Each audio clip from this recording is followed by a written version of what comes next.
السلام علیکم سر۔ جی وعلیکم سر ابھی ہم نے دیکھا ریسنٹلی اپڈیٹ جو ہے وہ بنگلہ دیش کی کہ وہاں پہ جو ہے وہ قائد اعظم کی اس سپٹمبر میں قائد اعظم کی اینیورسری منائی گئی، اور وہ جو ہے وہ قائد اعظم کا نام جو ہے وہ منیب الرحمان کی نام کی جگہ پہ فاؤنڈر آف بنگلہ دیش کے نام کی جگہ پہ کنسیڈر کر رہے ہیں، تو اس کے بارے میں آپ تھوڑا سا بتائیے گا کہ انڈین میڈیا کا بڑا شور ہے اس بات پہ، آپ کی کیا رائے ہے اس بات پہ؟ جی ہاں، یہ 5 اگست کی کو کے بعد سے جو بنگلہ دیش کے حالات بنے ہیں، اس میں آپ نے دیکھا کہ مجیب الرحمان اور حسینہ واجد کے ساتھ جو کچھ ہوا، جو ان کے مجسمے اور ان کے ریمینز جو تھے ان کے ساتھ جو کچھ ہوا، وہ میں یہی کہوں گا کہ عبرتناک سزا ہے جو اس کانسپریسی میں جو آج سے 55 سال پہلے ان لوگوں نے کھیلی انڈیا نے، اور اس نے ٹائم تو لیا اس کانسپریسی نے پاپ اپ ہونے کا، لیکن یہ کہ آج دنیا کو پتہ چل گیا کہ یہ کانسپریسی کس نے اور کس انداز میں کریٹ کی تھی۔ ابھی ریسنٹلی 11 ستمبر کو ڈھاکہ میں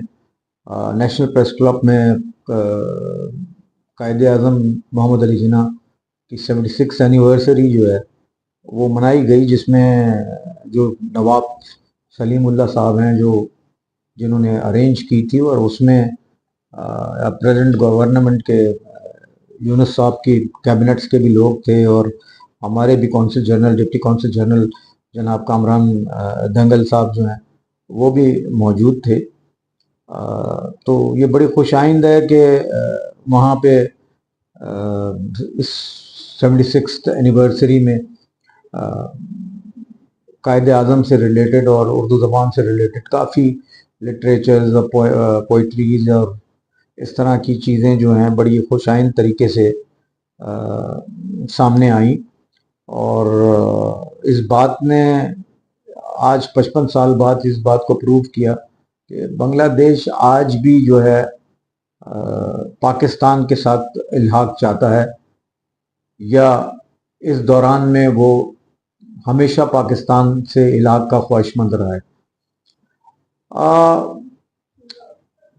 جو 1971 اینڈ آنورڈ سچویشنز کریٹ کی انڈیا کے مس انفارمیشن سیل نے، جو ڈس انفارمیشن سیل انفیکٹ، تو جو جس طریقے سے انڈیا نے اسٹرکچرڈ آرکسٹریٹڈ طریقے سے پاکستان کو میلنگرنگ اینڈ اس کو نقصان پہنچانے کی کوشش کی، کانسپریسی بیسڈ، وہ اللہ تعالیٰ کا شکر ہے کہ اب وہ دنیا کے سامنے ہے، اور جس طریقے سے بنگلہ دیش نے کو کر کے مجیب الرحمان سے لے کے تو حسینہ واجد تک کو ڈسمنٹل کیا، ڈسٹارٹ کیا اور تھرون آؤٹ کیا، اس نے پاکستان کی جو کوشش کی تھی انڈیا نے سبوٹاج کرنے کی پاکستانی آرمی کی فیس کو اور پاکستان کی فیس کو، وہ الحمدللہ آج دنیا نے دیکھ لیا کہ عوامی بنگلہ دیشی عوام جو ہے آج پاکستان اور پاکستانی آرمی کے نعرے لگا رہے ہیں۔ میری نظر میں جو کانسپریسی جس طریقے سے کریٹ کی انڈیا نے، اور 50 سال تک پچھلے 55 سال سے جو بنگلہ دیش کے اوپر اپنی حکمرانی کو جمائے رکھا، اس میں اس نے جو طریقہ کار اپنایا اس میں یہی ہے کہ اس نے ملٹری کو اپنے کنٹرول میں کیا، اور اس کی سپلائیز، اس کی کمیونیکیشنز، اس کی لاجسٹکس، اور اس کے پی ایم اے کی اٹھان کے جس طرح پی ایم اے سے اٹھایا، اپنے آفیسرز کی ڈیپوٹیشن، ان کے board in and board out recruitments, یہ ساری اس طریقے سے کی گئی کہ انیشل جنرل بھی ان کا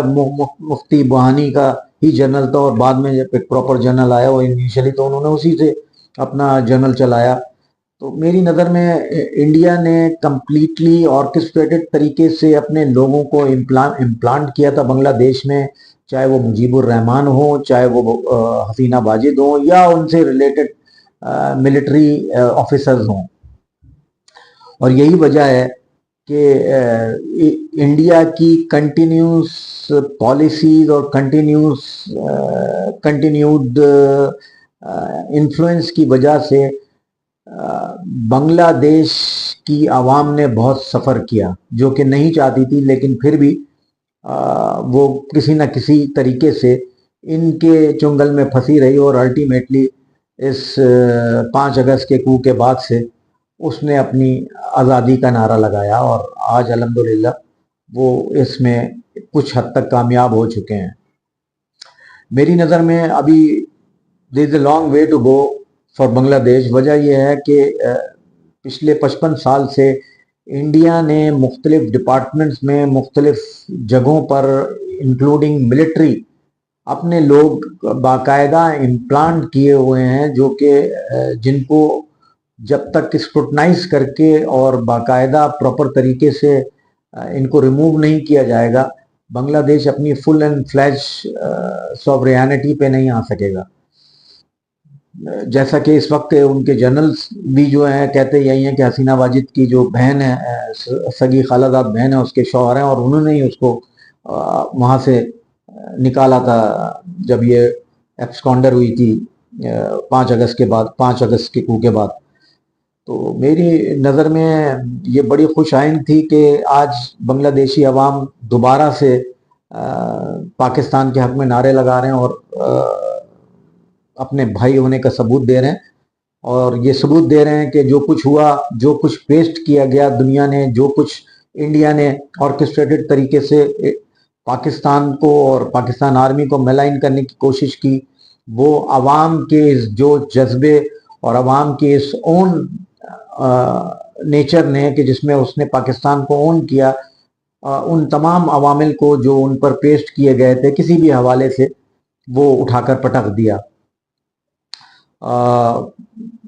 میں پھر ایک بار یہ اسٹریسفل طریقے سے ان کے کنسرن لوگوں کو اس طرف راغب کروں گا کہ یہ بالکل اپنی پوزیشنوں کو، اپنی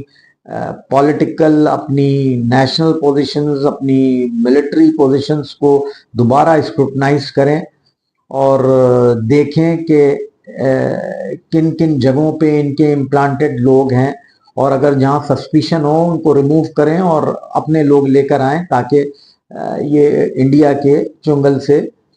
باقاعدہ پراپر طریقے سے آزاد ہو سکیں. Thank you very much.